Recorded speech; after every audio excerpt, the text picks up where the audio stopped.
All right, so I'm gonna have a video right here on the screen of, I'm sure you've seen this online. I just saw it yesterday or the day before, and I truly believe it is the best video analogy form that really shows Hebrews chapter 12, verse 6, which is one of my favorite verses in the Bible for what it says, "For the Lord disciplines the one he loves."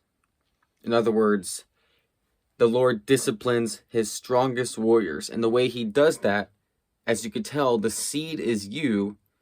You are being planted right here in the dirt, but you don't just grow straight from the dirt. You're planted. The Lord has planted you. He has given you some sort of fire, some sort of urge inside of you, and He's planted you.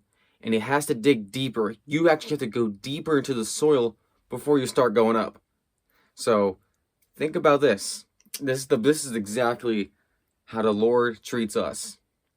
He plants us, and he grows our foundation first. He has to strengthen and deepen our foundation so we grow its actual growth and not just straight up to the fail. There's a scientist not too long ago who had grown these trees in this perfect, given the trees all the best conditions, all the best, and just the easiest environment for a tree to grow up in, and a tree grew up real fast.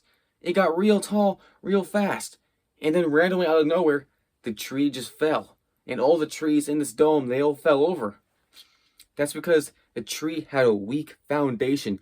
You can give somebody all the assistance, all the tools, everything they need to succeed. If they have weak roots, same with weeds, right? That's right. I go out there and pull the weeds every spring and summer. You just pull the weeds, 2 fingers, and the whole thing, this whole 10-foot long thing comes out of the ground. And then you see the roots, and it's like this little ball of hair. Exactly. When I was camping at Meadows of Dan on Mayberry Creek nearly 5 years ago, I saw this tree that was growing right on the edge of a creek right here. I'll put it on the screen.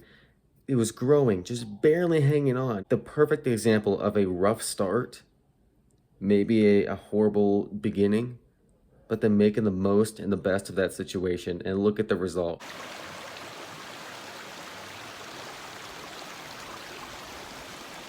It thrived. It grew. Just like all the trees around it, it grew. Except this one has a more interesting story than all the other ones who grew a regular life. The Lord treats his strongest warriors differently. You can be the biggest guy in the room, but if you don't have a solid foundation, it does not take much to push you over. Trust in the Lord's plan for you.